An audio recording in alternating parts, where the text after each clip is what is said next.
هنا نصفت الضلع الاولاني ونصفت الضلع الثاني، ايه الاستفاده؟ ايه الاستفاده من كده؟ اجري يا مجدي.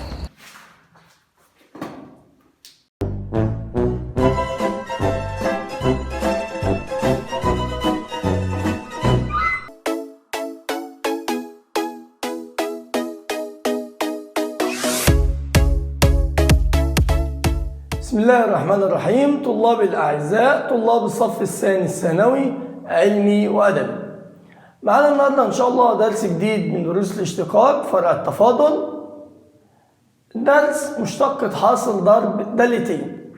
إيه حاصل ضرب دالتين؟ يعني لو عندي دال س بتساوي س أس 2 موجب 5 مضروبة في 3 س زائد 7، دي اللي بنسميها حاصل ضرب دالتين، دالة في دالة.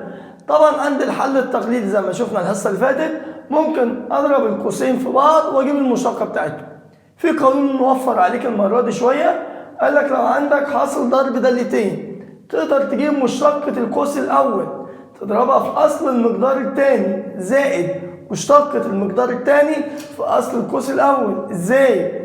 د س بتساوي س أس 2 موجب 5 3 س موجب 7. القانون بيقول مشتقة أول القوس ده مشتقته بكام؟ تمام، س أس 2 دي مشتقتها ب 2 س والخمسة مشتقتها بصفر في أصل المقدار الثاني اللي هو 3 س موجب 7 زائد مشتقة المقدار الثاني اللي هي كام؟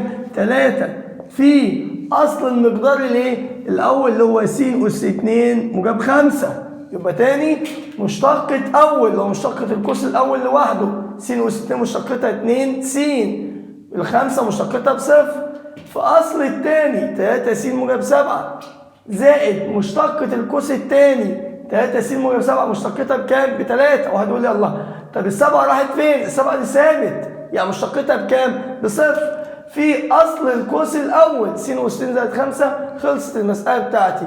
عايز أبسط المسألة، ممكن تضرب 2 س في القوس و3 في القوس وتجمع المتشابه. 2 س في 3 س 6 س أس 2 زائد 2 س في 7 14 س زائد 3 في س أس 2 3 س أس 2 زائد 3 في 5 بكام؟ 15. في متشابه عندي 6 س أس 2 موجب 3 س أس 2 9 س أس 2 موجب 14 س موجب 15. في الغالب ما بنلجأش عملية أو خطوة إحنا نبسط المسألة، لأن في الغالب بيجي يقول لي أوجد المشتقة الأولى عندما س تساوي، يعني السؤال بيقول د س بتساوي س أس 3 زائد 5 في 2 س أس 2 ناقص 1. أوجد د شرط س عندما س بتساوي 1. طب نعمل ايه؟ نجيب د شرط س الأول، ده حاصل ضرب قوسين، يبقى د شرط س بتساوي مشتقة الأول ده بإيه؟ س أس 3 مشتقتها تمام برافو عليك 3 س أس 2 5 مشتقتها بصفر في خد بالك من الأقواس أفتح قوس الثاني زي ما هو 2 س أس 2 سالب 1 زائد مشتق الثاني كام؟ الثاني مشتقته 4 س في الأول زي ما هو س أس 3 موجب 5. طيب عايزين نعوض عن السين بكام؟ بواحد في المشتقة. أعوض لي فين؟ في المشتقة. طب أعوض ازاي؟ أبسط المسألة ولا أعوض الأول؟ والله طالما كده هعوض خلاص يبقى من البداية، عشان وارد جدا ممكن تتلخبط في تبسيط المسألة. يبقى أقول له ده شرط س عند س بتساوي كام؟ 1 بتساوي 3 في 1 3 في 2 في 1 ب2 ناقص 1 زائد 4 في 1 4 في 1 زائد 5 يبقى بتساوي 3 في 2 ناقص 1 ب1 زائد 4 في 1 زائد 5 6 يبقى بتساوي 3 زائد 24 بتساوي 27. دي كده اسمها قيمة المشتقة الأولى عندما س بإيه؟ واحد يقول لي يعني دايما كل المسائل هيقول لي أوجد المشتقة عندما س بتساوي 1؟ لا طبعا، على حسب ظروف المسألة. يقول لك س بتساوي 0 ما يقولش س خالص، أوجد المشتقة س بتساوي 0 س بتساوي 1 س بتساوي سالب 1.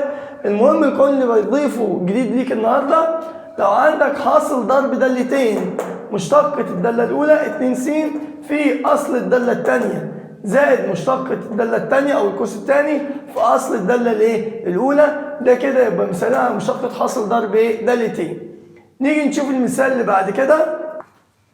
مثال بيقول د س بتساوي س ناقص 2 في س زائد 2 في 5 س زائد 3، واللي أوجد د شرطة 2. ركز بقى معايا، عايز د يعني ايه د شرطة 2؟ معناها أوجد، صيغة أخرى للسؤال، أوجد د شرطة س عندما س تساوي 2. يبقى تاني لما يقول لي أوجد د شرطة 2 دي معناها إيه؟ أوجد د شرطة س عندما س تساوي 2. دي صيغة أخرى للسؤال.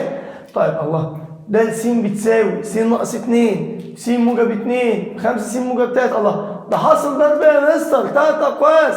وارد جدا لو 10 أقواس.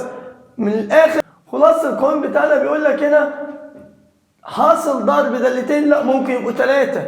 مشتقة أول في الثاني والثالث زائد مشتق الثاني في أول وثالث زائد مشتق الثالث في أول وثاني. الله، بس أنا كده هتلخبط. طب في طريقة أحسن، ما نعرفش ندمج قوسين. ده في عندي قوسين قريبين لبعض، س سالب 2 وس موجب 2. ده س عندي بتساوي س سالب 2 في س موجب 2 في 5 س موجب 3. الله، القوسين دول ما اعرفش اضربها. ما نبسط المسألة قبل ما نبدأ. أنا لسه في الدالة، ركز معايا، أنا لسه في الدالة أهو. س ناقص 2 في س موجب 2 معناها س أس 2 سالب 4. الفرق بين مربعين قوسين مختلفين في الإشارة ونفس القوسين، يبقى س في س بس أس 2 ناقص 4.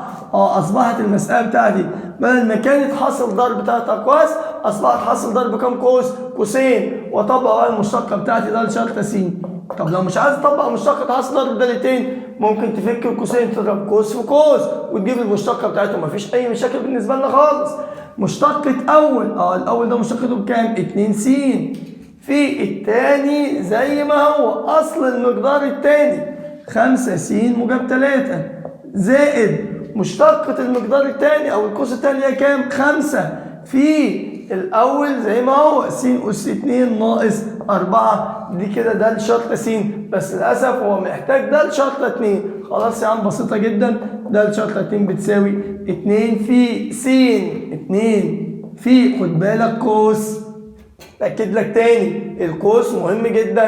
5 في 2 10 زائد 3 زائد 5 في 2 أس 2 4 ناقص 4. يبقى المقدار بيساوي 2 في 2 ب4 في 10 زائد 3 تطلع 13.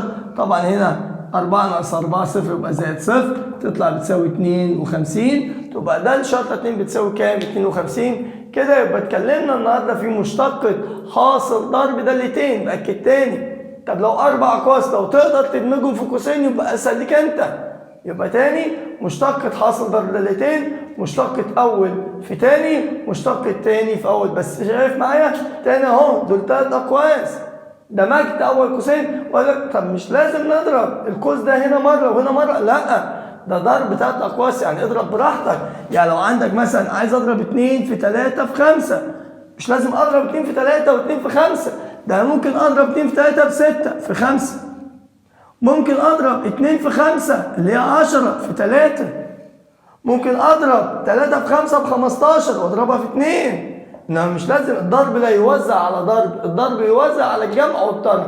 إنما 3 مقادير مضروبين في بعض أقدر أضرب أي 2 منهم. عملية الضرب عملية إبدالية. ده اللي عملته هنا. ضربت. طب ليه ضربنا أول قوسين؟ لأن عملية الضرب سهلة معايا هنا. س ناقص 2 في س موجب 2 ادتني س أس 2 ناقص 4. أصبح عندي قوسين. طبقت مشتقة حاصل ضرب دالتين، مشتقة أول في تاني زائد مشتقة تاني في أصل المقدار الأول. بأكد تاني على موضوع القوس عشان ما تلخبطش. وبكده يبقى انتهينا من شرح مشتقة حاصل ضرب دالتين. إن شاء الله الحصة اللي جاية يكون معانا مشتقة حاصل قسمة دالتين بسط ومقام نتكلم فيها بإذن الله الحصة اللي جاية. ربنا معاكم في المذاكرة. هيئ نفسك للمذاكرة بالأسلوب الجديد. انت دلوقتي بتتكلم في تعليم عن بعد، في شرح على اليوتيوب، شرح على الفيس، ايا كان الموضوع مبسط جدا، ابسط مما تتخيل. هيئ امورك على النظام الجديد اللي انت ماشي عليه وفكر واستعين بالله. خلي عندك ثقة وان شاء الله طول ما عندك هدف صمم وهتوصل. وباذن الله ربنا يوفقنا جميعا وتحقق كل اهدافك. وانتظرونا ان شاء الله في الحلقة اللي جاية مشتقة حاصل قسمة دالتين.